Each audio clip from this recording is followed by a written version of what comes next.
We have breaking news. ABC News and George Stephanopoulos have reached a settlement with President-elect Trump in his defamation lawsuit. Donald Trump loves a good fight. He's a businessman, a deal maker, a fighter. So when he stepped back into the ring, this time with ABC News in his sights, nobody should have been surprised. In the opposite corner stood a familiar foe, George Stephanopoulos and the network Trump loves to hate, the battleground, the airwaves and the internet, where every punch lands with a digital thud. Trump, never one to back down, came out swinging, fueled by a recent legal victory. He had a story to tell, a story about vindication, about media bias, and of course about himself. This was about the media's role in shaping public opinion, about the fine line between reporting and influencing, about truth and perception in the age of instant information. $15 million. That's the price tag ABC News had to swallow, the result of a defamation lawsuit filed by a former Trump campaign aide. For Trump, it was a sweet victory, a validation of his long-held grievances against the media, a group he often labels the enemy of the people. This wasn't just about money, though. This was about power, about control of the narrative. Trump, a master of media manipulation, knew the impact this win would have on his supporters and his detractors alike. The settlement sent shockwaves through the media world.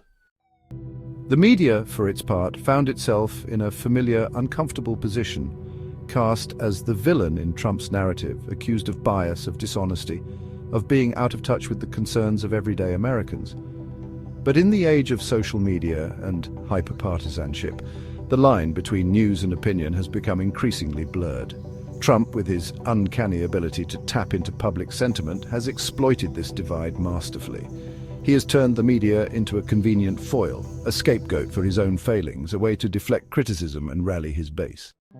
The air crackled with anticipation as Donald Trump sat down with George Stephanopoulos. This wasn't just another interview, this was a showdown. Trump, fresh off his legal victory, was in his element, relishing the opportunity to confront his accusers head-on. Stephanopoulos, a seasoned journalist with a reputation for toughness, was ready for a fight. The interview was a masterclass in passive aggression. Trump, with a smirk, repeatedly reminded Stephanopoulos and the viewers at home about the $15 million settlement. Stephanopoulos, visibly frustrated, tried to steer the conversation back to the issues, but Trump was having none of it. The tension was palpable. Every question, every response felt like a tug of war.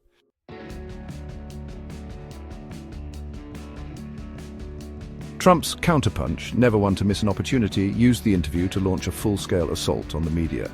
He accused them of bias, of dishonesty, of being complicit in a vast conspiracy to undermine his presidency.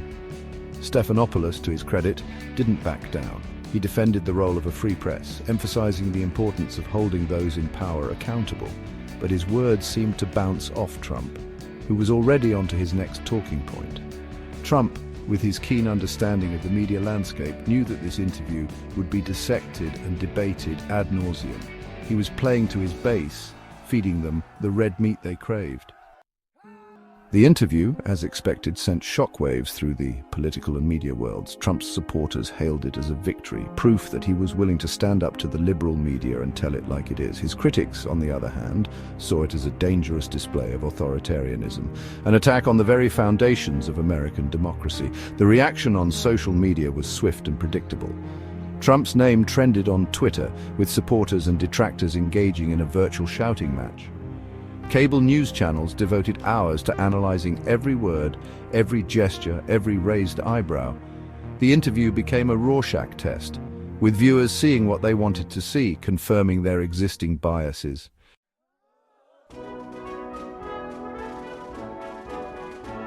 For Trump's loyal base, the ABC settlement and the subsequent interview were a resounding victory lap. Social media lit up with praise for the former president, with hashtags like #TrumpVindicated and #FakeNewsExposed trending nationwide. Trump, never one to miss an opportunity to energize his base, seized on the sentiment, using the victory to further solidify his image as a political outsider battling a corrupt establishment.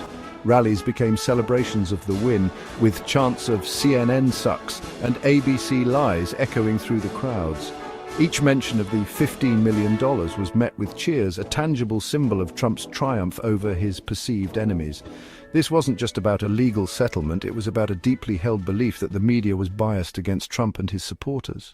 The ABC settlement also had the effect of further deepening the distrust many Americans already harbored towards the media. For those already inclined to believe in media bias, the case served as confirmation of their suspicions. Conservative media outlets, already critical of the mainstream press, seized on the story, using it to fuel narratives of a liberal media agenda and a witch hunt against Trump. This distrust, fueled by partisan agendas and amplified by social media algorithms, created a dangerous feedback loop. As people retreated further into their own echo chambers, exposed only to information that confirmed their existing beliefs, the divide between different perspectives widened. For Trump, the ABC settlement was more than just a legal victory. It was a form of personal vindication.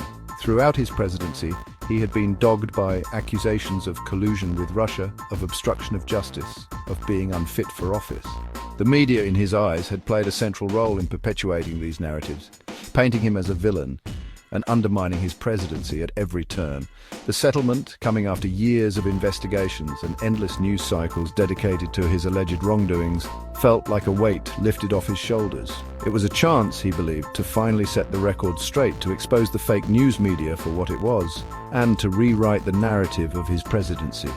This sense of vindication was evident in his demeanor during the Stephanopoulos interview and in his subsequent rallies and public appearances. The $15 million settlement, while a legal matter, ignited a firestorm of debate about media bias. Trump, a master of exploiting existing narratives, seized the opportunity to paint himself as a victim of a biased press. He pointed to the settlement as proof that the media was out to get him, fueling a narrative that resonated deeply with his base. This narrative of media bias wasn't new. It had been simmering for years, fueled by partisan divides and a growing distrust of institutions. Trump, with his penchant for hyperbole and his knack for tapping into public sentiment, simply amplified what was already there. He understood that by positioning himself as the victim, he could rally his supporters and discredit his critics. The echo chambers of social media only exacerbated the situation. Trump's supporters, already primed to believe in media bias, shared articles, memes, and soundbites that reinforced their worldview. Conservative media outlets, often with their own agendas, amplified these narratives, creating a feedback loop that made it increasingly difficult to separate fact from fiction. This cycle of reinforcement had a profound impact on public perception. As people were repeatedly exposed to the same narratives, they became more entrenched in their beliefs, making it harder to engage in meaningful dialogue across ideological divides. Trump, a savvy media manipulator, understood the power of repetition and the importance of controlling the narrative. Lost in the crossfire of this media war was often the truth. The complexities of the legal case, the nuances of journalistic ethics, the importance of a free and independent press, all of these were drowned out by the roar of partisan rancor.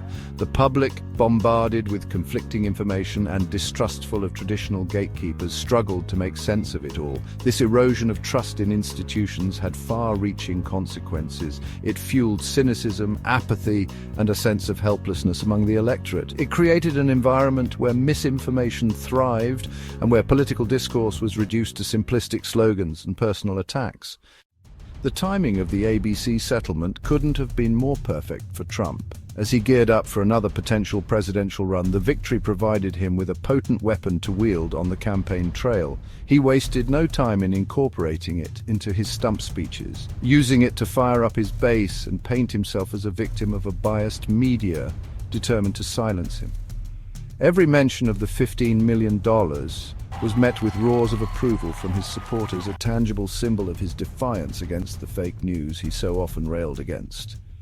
He used the settlement to deflect from uncomfortable questions about his record, his policies, or his behavior, instead pivoting to attacks on the media.